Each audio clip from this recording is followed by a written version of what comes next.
दोस्तों, सीता हरण की कहानी कौन नहीं जानता।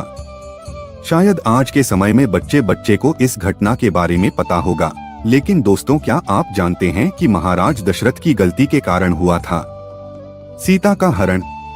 अगर महाराज दशरथ इतनी विशाल भूल नहीं करते तो शायद सीता का हरण नहीं हो पाता। दोस्तों, महाराज दशरथ ने एक बहुत ही विशाल भूल कर दी थी, जिसे भूल के कारण मैया सीता को उसका नतीजा भोगना हुआ। दोस्तों, महाराज दशरथ की गलती, महाराज दशरथ की भूल के कारण मां सीता का हरण हुआ था। हाँ, सीता को इतने कष्ट झेलने पड़ा था। इसके पीछे एक कारण था, सिर्फ और सिर्फ महाराज दशरथ जो उनके ससुर थे। नमस्कार दोस्तों, स्वागत है आप सभी का हमारे दैव्य ज्ञान यूट्यूब चैनल में। दोस्तों, आज हम आप लोगों के सामने एक ऐसी अलौकिक ज्ञानवर्धक कहानी लेकर के आए हैं।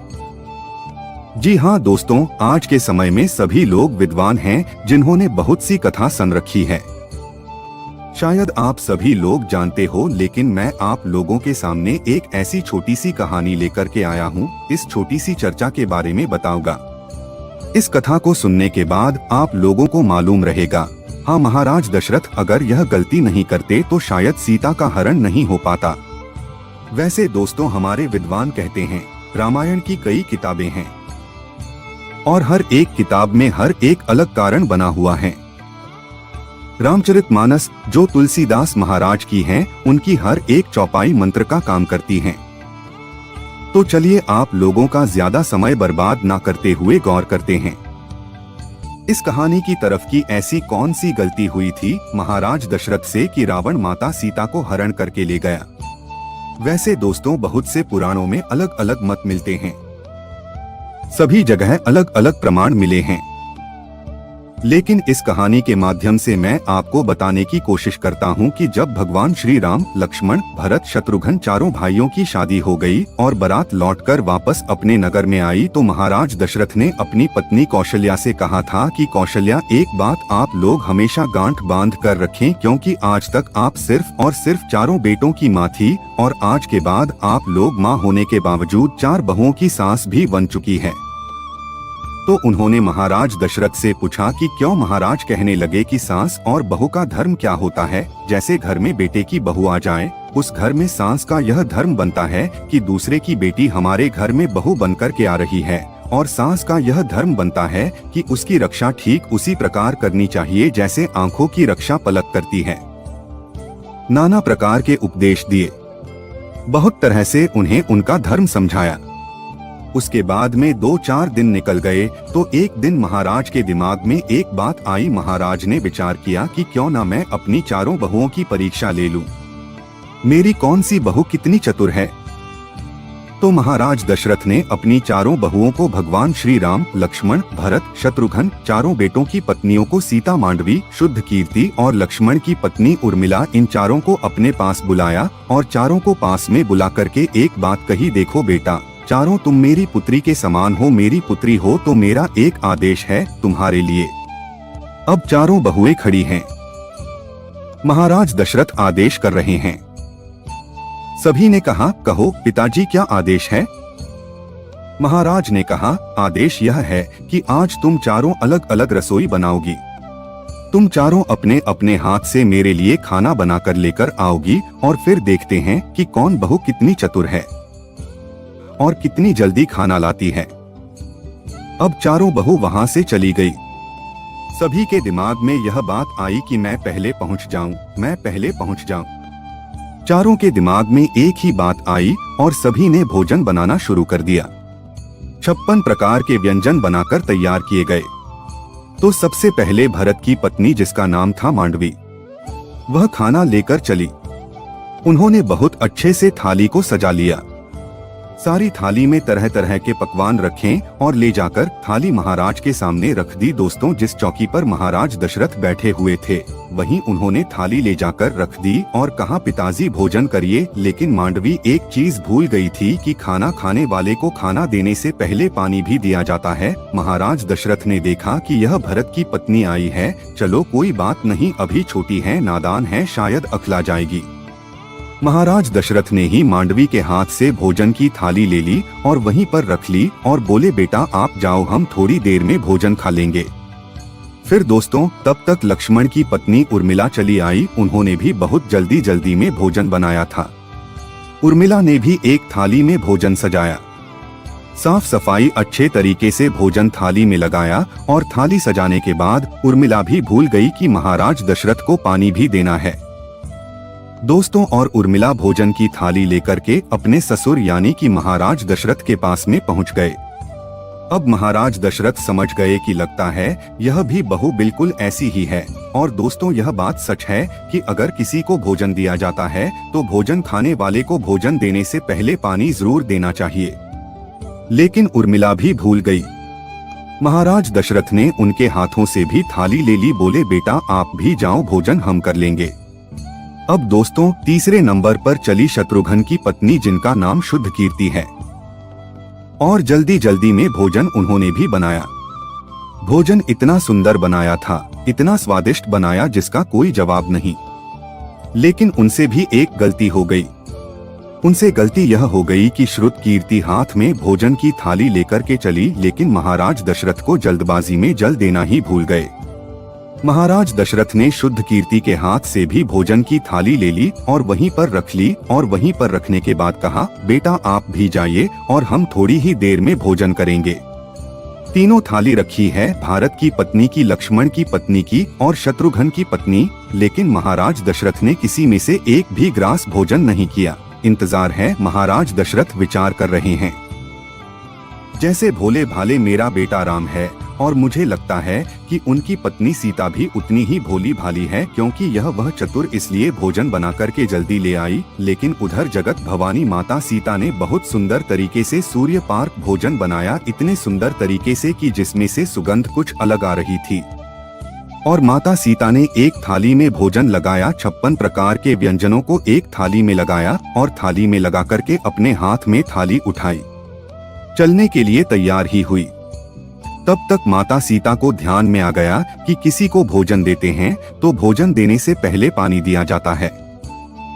अब माता सीता ने विचार किया कि मैं तो पहले ही इतनी लेट हो गई हूँ, मेरी तीनों बहनें ससुर के पास भोजन लेकर पहुँच गई, मेरे पिताजी मेरे बारे में क्या सोचेंगे। तब दोस्तों माता सीता ने कौन सा काम किया। सीता माता ने एक हाथ में भोजन की थाली, एक हाथ में जल का लोटा लिया। महाराज दशरथ बीच चौकी पर बैठे हुए देख रहे हैं और रसोई से जैसे ही माता सीता एक हाथ में भोजन की थाली लेकर, एक हाथ में जल का लोटा लेकर के और रसोई की चौखट से एक पैर अंदर एक पैर बाहर रखती हैं, तो महाराज दशरथ की नजर सीता पर गई। लेकिन मुझे लगता है कि हाँ वास्तव में थोड़ी देर में जरूर आई है, लेकिन मेरी बड़ी बहू बहुत ही चतुर है। एक हाथ में जल का लोटा, एक हाथ में भोजन की थाली लेकर के आ रही है। तब दोस्तों क्या हुआ, सीता माता ने भी देख लिया कि मेरे पिताजी मेरे ससुर मुझे देख रहे हैं, पता नहीं क्या जवाब देंगे। ऐसे ऐसे विचार सोचती हुई मैया सीता चली आई। तब तक क्या हुआ दोस्तों, थोड़ा सा हवा का झोंका आया और हवा के साथ एक तिनका आया था। ऐसे में महाराज की निगाह सीता के ऊपर थी और सीता की निगाह उस तिनके के ऊपर। माता सीता उस तिनके को देखकर सोच रही है कि अब मैं क्या करूं। इतने में ही दोस्तों वो तिनका उड़कर खाने की थाली में गिर गया और माता सीता को तो पसीने आ गए। दोस्तों कहते हैं कि खाने को कोई टाल नहीं सकता। अब माता सीता सोचने लगी कि अब मैं क्या करूं। अगर यह थाली पिताजी को दूंगी तो पिताजी कहेंगे यह कितनी पागल है, यह तिनका पता नहीं कहां से उड़कर आया है और भोजन अशुद्ध हो गया है। और अगर मैं वापस जाती हूं तो पिताजी कहेंगे कि यह एक तो यह आई ही इतनी देर में और अब पता नहीं क्या भूल गई है कि दोबारा लेने गई है। और तीसरी बात, मेरे हाथ दोनों घिरे हुए हैं, मेरे एक हाथ में तो थाली है और एक हाथ में जल का लोटा। अब इस तिनके को उठाओ तो उठाओ कैसे। दोस्तों माता सीता कोई साधारण स्त्री नहीं, माँ सीता तो भवानी भी भवानी। मैया को ऐसी बातें सोचते सोचते क्रोध आ गया। इतना क्रोध आया कि जब माता सीता की दृष्टि उस तिनका पर पड़ी तो उसे राख बनाकर उड़ा दिया। दोस्तों यह करतब महाराज दशरथ ने अपनी आंखों से देख लिया। अब मैया सीता नहीं, उससे तिनका को तो राख बना करके गायब कर दिया। और दोस्तों ये बात हकीकत है। पहले सभी की दृष्टि इतना तेज होता था जैसे भगवान भोलेनाथ बाबा ने अपने तीसरे नेत्र की दृष्टि को कामदेव के ऊपर डाल दिया था। कामदेव को जलाकर राख कर दिया था। इसी आंख की दृष्टि को मैया गंधारी ने अपने बेटे दुर्योधन के ऊपर डाल दिया था, तो दुर्योधन का संपूर्ण शरीर वज्र का कर दिया था। इसी आंखों की दृष्टि को कपिल महात्मा ने सघर के 60,000 पुत्रों पर डाल दिया था। सघर के 60,000 पुत्रों को जला करके राख कर दिया था। अब दोस्तों, इधर महाराज दशरथ ने अपनी आंखों से यह सब देख लिया। अब महाराज दशरथ के सामने माता सीता ने जाकर के जल का लोटा रखा और थाली हाथ में लेकर के पिताजी की तरफ की बोली, पिताजी भोजन करो। महाराज दशरथ ने थाली हाथ में ले ली और थाली हाथ में लेकर थाली को रख दिया। महाराज दशरथ से सीता मैया ने कहा, पिताजी कोई गलती हो गई है, हमसे आप भोजन क्यों नहीं कर रहे हैं? तो महाराज दशरथ ने कहा, बेटा सीता, मैं तेरे हाथ का भोजन नहीं करूंगा। मैया सीता घबरा गई। पिताजी, ऐसी कौन सी भूल हो गई हमसे जो आप मेरे हाथ का भोजन नहीं करना चाहते? दोस्तों, महाराज दशरथ ने कहा, बेटा मैं तुम्हारे हाथ का भोजन करूंगा ही नहीं। माता सीता ने कहा, क्यों नहीं करेंगे पिताजी? महाराज दशरथ ने कहा, बेटा मैं तुम्हारे हाथ का भोजन जब तक नहीं करूंगा जब तक कि तुम मुझे एक वचन नहीं दोगे। महाराज दशरथ की बात सान के मैया सीता ने विचार किया, आखिर वह मेरे ससुर हैं, मेरे पिता के समान हैं, पता नहीं क्या मांगेंगे। माता सीता ने कहा, आप जो कहेंगे, जो वचन मुझसे मांगेंगे मैं दे दूंगी, लेकिन भोजन कीजिए। दशरथ महाराज ने कहा, बेटा तेरे हाथ का भोजन तो कर लूंगा, लेकिन मैं यह वचन लेना चाहता हूँ, किंतु आज इसी समय मेरे सामने खड़ी होकर के एक प्रतिज्ञा कर। सीता माता ने पूछा, कौन सी प्रतिज्ञा? तो वह बोले, अभी मैंने अपनी आंखों से देखा, भोजन की थाली में एक तिनका गिरा था और उस तिनके पर तुमने अपनी दृष्टि डाली थी, उस तिनके को राख बना दिया। तो आज तू मुझे वचन दे कि तू आज के बाद कभी भी किसी के ऊपर अपनी आंखों की दृष्टि नहीं डालेगी। और मैया सीता उसी समय अपने ससुर महाराज को यह वचन देती है कि पिताजी आप चिंता न करिए, अगर आप ऐसा ही सोचते हैं तो मैं वचन देती हूँ कि आज के बाद मैं कभी भी जीवन में किसी के ऊपर अपनी दृष्टि नहीं डालूंगी। अच्छा दोस्त, अब सवाल आता है कि महाराज दशरथ नहीं वचन लिया क्यों? महाराज दशरथ समझते थे कि मेरे सबसे बड़े बेटा जो राम है वह थोड़े सुशील सज्जन है, तो अगर किसी दिन पति पत्नी में कोई अनबन हो गई और अगर सीता को क्रोध आ गया, क्रोध में आकर आंखों की दृष्टि को अगर मेरे बेटे के ऊपर डाल दिया तो मेरे 3 ही बेटे रह जाएंगे, फिर माता सीता नहीं। यह वचन देते हुए कहा कि आज के बाद मैं अपने जीवन में कभी भी किसी के ऊपर अपनी दृष्टि नहीं डालूंगी। तो दोस्तों, जिस समय मैया सीता लंका में थी रावण के यहाँ, तो जब दोस्तों रावण सीता को धमका रहा होता है तलवार लेकर के कि एक बार मेरी तरफ देख, तो मैया सीता एक तिनका की तरफ देख करके सोचती हैं कि अस दिन के अगर उस दिन तू मेरा बैरी ना हुआ होता, मेरे पिता सामान ससुर मुझसे ये वचन न लेते, तो शायद आज ये रावण मुझे धमका नहीं रहा होता, इसको जलाकर के राख बना देती। तो दोस्तों, मेरी समझ में महाराज दशरथ इसी गलती के कारण सीता जी रावण की कैद से खुद को मुक्त नहीं करवा सकती थी। तो दोस्तों, आपका इसके बारे में क्या कहना है, आप हमें कमेंट में आकर जरूर बताइएगा। इसी के साथ मैं आशा करता हूं कि आपको यह जानकारी पसंद आई होगी, यह घटना अच्छी लगी होगी। अगर हाँ तो दोस्तों, इस वीडियो को जल्दी से लाइक करते शेयर कर दें और चैनल को सब्सक्राइब करना ना भूलें। मिलते हैं और एक नए वीडियो के साथ, तब तक के लिए आप सभी का धन्यवाद।